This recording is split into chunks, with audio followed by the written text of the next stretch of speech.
こんにちは。東京理科大学大学院工学研究学機械工学専攻修了の高森です。今回なんですけれども、早慶上理みたいな大学のくくりあるじゃないですか。それについてですね、理科大の内部生みたいな人がどういう感じの認識をしているのかっていう点が1点と、あと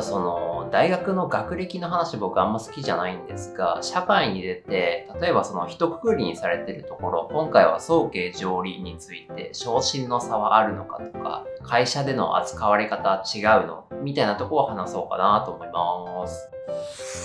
まずはじめに1点目ですね。早慶上理というくくりに対する理科大生の、認識なんですけれども、あんまり意識してるというか、コンプ丸出しみたいな人はいなかったような気がしますね。もちろん理科大ってですね、前の動画とかで話した通り、早慶落ちとか、例えば東工大みたいな難関国立落ちが集ってくる大学っていうところは、一側面としてありますんで、結構ね、その大学受験の失敗を引きずっている人がいたりいなかったりするんですけれども、大体ですね、理科大の多忙さというかですね、大学生活忙しいので、そういうところに巻き込まれて、そういうちっちゃいコンプレックスみたいなのは忘れていく人が多いような印象ですね。なので、早慶上理みたいなくくり、あれが本当に正しいのかどうかってよくわかってないですけど、コンプあるんだろうな、みたいな人は自然といなくなっていく印象ですね。で、コンプある人は、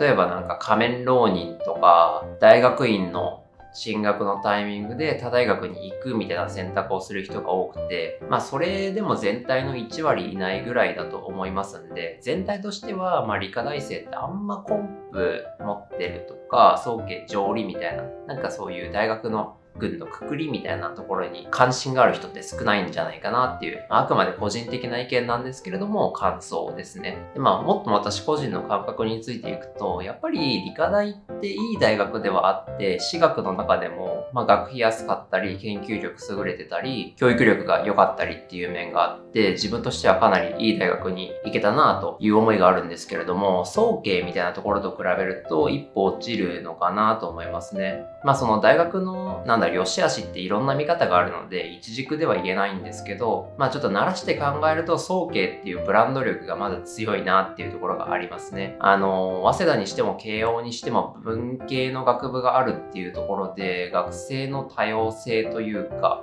人材幅広いなっていうところもありますし、何より知名度がすごくありますよね。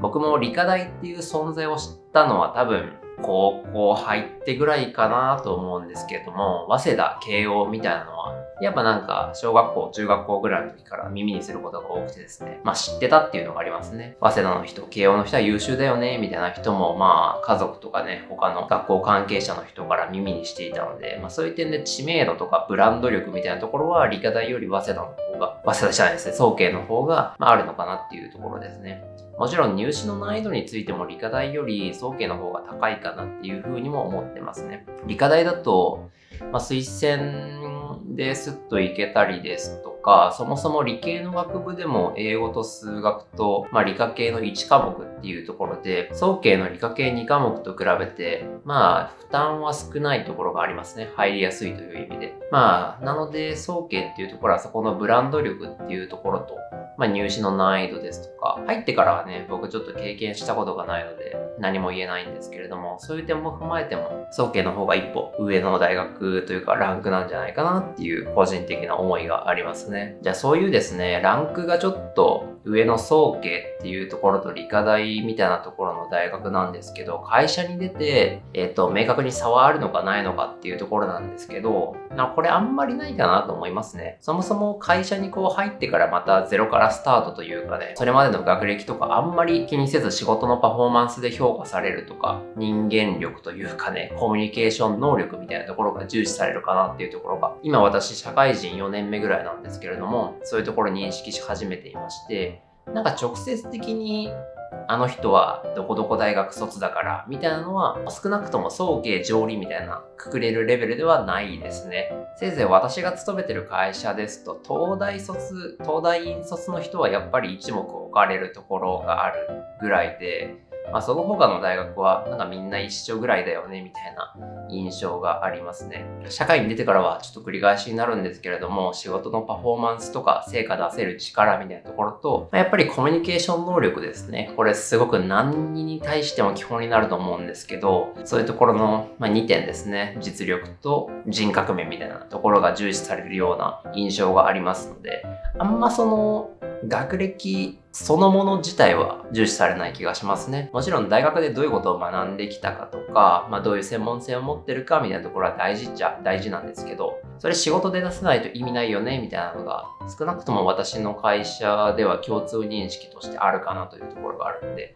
学歴はあんま早慶上理レベルですと差はついてないかなと思いますね。これも私の勤めてる会社がそういう性格というか環境なだけで、場所によっては学閥みたいなの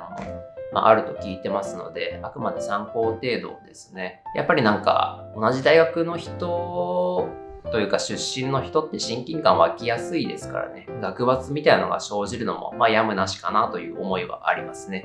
そんな感じですね。理科大、私出身なんですけれども、早慶上理っていう枠について思ってることですね。内部生の漢字を見たところとか、社会に出て私の経験から、差はつくのかつかないのかっていうところを話しましたね。学歴はあくまで人の一軸程度かなと思ってますんで、こういう経験してきたんだねみたいなところで解釈するのがちょうどいいのかなと個人的には思ってますね。もうちょっと他の会社の学歴に対する考え方とか知りたいところはありますんで、最近ちょっとコメントいただけるようになって非常に感謝しているんですけれども、